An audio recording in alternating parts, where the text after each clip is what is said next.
નમસ્કાર, હું પ્રિયા નાયક, આપનું પીએન ન્યૂઝમાં સ્વાગત છે। આજે આપણે આમ આદમી પાર્ટીના કાર્યાલયે આવી ગયા છે અને આપણે સીધી વાત ઈશુદાન ગઢવી સાથે કરીશું। તેઓ દ્વારા જે ખેડૂતોના મુદ્દાને લઈને વાત કરવામાં આવી છે તેમજ જે 5 થી 6 વર્ષની બાળકીઓ સાથે બલાત્કાર કરવામાં આવ્યું છે તેને લઈને તેઓએ મુદ્દો ઉઠાવ્યો છે અને તેઓ દ્વારા કહેવામાં આવ્યું છે કે મુખ્યમંત્રીને કાલે તે પત્ર આપવા જવાના છે। તો શું છે સમગ્ર મામલો તેમના સાથે આપણે જાણીશું। જી આજે ગુજરાતમાં જંગલ રાજ જેવી સ્થિતિ થઈ ગઈ છે। 5-6 વર્ષની બાળકીઓ છેલ્લા 10 દિવસમાં 3 બાળકીઓ સાથે બળાત્કારની ઘટના થઈ છે। 2 બાળકીઓની હાલત તો ખૂબ નાજુક છે। આજ મુખ્યમંત્રી જ્યારે પશ્ચિમ બંગાળમાં એક ડોક્ટર સાથે બહેન સાથે બળાત્કારની હત્યા થઈ હતી ત્યારે આજ મુખ્યમંત્રી ધરણા કરતા હતા એમના સમર્થનમાં અને મુખ્યમંત્રી પશ્ચિમ બંગાળને પત્ર લખતા હતા। એ મુખ્યમંત્રી આપણી ગુજરાતની દીકરીઓ સાથે બળાત્કાર થઈ રહ્યા છે। 5-5 વર્ષની 6-6 વર્ષની કુમળી ફૂલ સાથે બળાત્કાર થઈ રહ્યા છે ત્યારે મુખ્યમંત્રી અત્યારે ગૌર નિદ્રામાં કુંભકર્ણ નિદ્રામાં છે। એને આજે અમે જગાડવાનો પ્રયાસ કરીશું કે જાગો, ધરણા પણ કરો અને એક્શન પણ લો। સાથે સાથે ખેડૂતો ઉપર ભાજપ સરકાર અત્યારે ખૂબ અત્યાચાર કરી રહી છે। કડદા પ્રથા હોય, ભાવોને લઈને હોય, દૂધમાં ડેરીમાં ભાવફેર ન આપવાની વાત હોય, ગોળીઓ વરસાવી, આ તમામ મુદ્દાઓને લઈને આમ આદમી પાર્ટી 9 જેટલી કિસાન મહાપંચાયતો આખા ગુજરાતમાં કરી છે છેલ્લા 2 મહિનામાં અને 8000 જેટલા ગામડાઓમાં અમે સાઇન કેમ્પેન ચલાવ્યું છે ખેડૂતોના 10 મુદ્દાઓને લઈ કે જેમાં ખેડૂતોને એપીએમસીમાં કડદા પ્રથા ન થવી જોઈએ, એને ભાવ મળવા જોઈએ, એમએસપી સહિત સાથે જ ખરીદી કરવી જોઈએ, આ સહિતના મુદ્દાઓ છે જેને લઈને આમ આદમી પાર્ટી મજબૂતાઈથી અવાજ ઉઠાવી રહી છે અને આવતીકાલે અમારો પ્રતિનિધિત્વ મંડળ ધારાસભ્યો સાથે મુખ્યમંત્રીનો સમય માંગ્યો છે। અમે આ 10 મુદ્દાઓ આપીશું, જો એ નહીં કરે તો આગામી સમયમાં અમે આંદોલન કરીશું। હમણાં ગોપાલ ઇટાલિયા જે એમની સભા યોજી હતી તે દરમિયાન એમની ઉપર જે જૂતું ફેંકવામાં આવ્યું હતું તેને લઈને આપનું શું કહેવું છે? ભાજપ ડરી ગઈ છે। આમ આદમી પાર્ટીથી ભાજપ એટલું ડરી ગઈ છે કે ભાજપ અત્યારે આમ આદમી પાર્ટીની સભાઓ ન થાય, સભાઓમાં માણસો મોકલીને પ્રશ્નો પૂછાવડાવે, પછી દરેક વખતે ભાજપના માણસો ન મોકલે, પછી કોંગ્રેસના માણસોને તૈયાર કરે।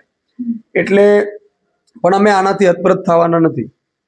અમે ગમે તેવા ગુજરાતની જનતા માટે અપમાન હશે સહન કરીશું, જૂતા ખાવા હશે સહન કરીશું। અમે સામાન્ય પરિવારમાંથી છીએ પણ ઝૂકવાના નથી, ડરવાના નથી અને અમને કોઈ ઈડી ડરાવી શકવાની નથી।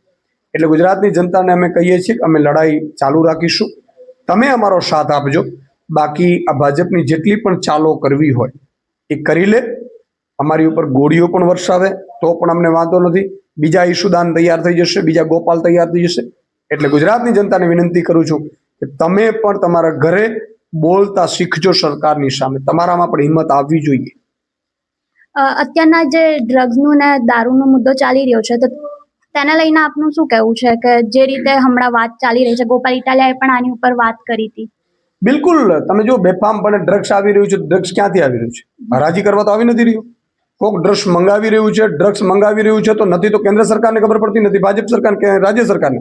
એનો અર્થ જો કોઈક મિલીભગત છે તો જ ડ્રગ્સ આવે અને હજારો કરોડનું ડ્રગ્સ ભાજપે ચાલ રચી છે કે મધ્યમ વર્ગને અત્યારે નોકરી આપી શકે એમ નથી, ધંધા આપી શકે એમ નથી। એટલે ગુજરાતના અમદાવાદ, વડોદરા, સુરત, રાજકોટ સહિતના મધ્યમ વર્ગના દીકરા દીકરીઓ છે એને ડ્રગ્સના રવાડે ચડાવી દેવું, જેથી કરીને એક દીકરો કે દીકરી એ ડ્રગ્સના રવાડે ચડાવી દેશે એટલે ન એ આંદોલન કરી શકે, ન સરકારની સામે નોકરી માંગશે, કે ન ધંધો માંગશે, કે ન લોન માંગશે।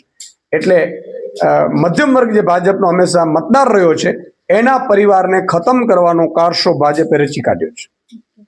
હમણાં કેજરીવાલ આવ્યા હતા અહીંયા અને તેઓ દ્વારા જે સભા યોજવામાં આવી હતી તેમાં એવું કહ્યું હતું કે જે હળદર ગામના જે ખેડૂતોને જેલમાં પૂરવામાં આવ્યા હતા તો તેઓને મળવા નતા દીધા ભાજપ સરકાર દ્વારા, જે મળતિયાઓ છે તેમના દ્વારા, તો તેમનું શું કહેવું છે? બિલકુલ, તમે જો જેલમાં મળવા ન દે લોકો ખેડૂતોને, ખેડૂતના નેતાઓને, આટલું બધું ભાજપ ડરી ગઈ છે।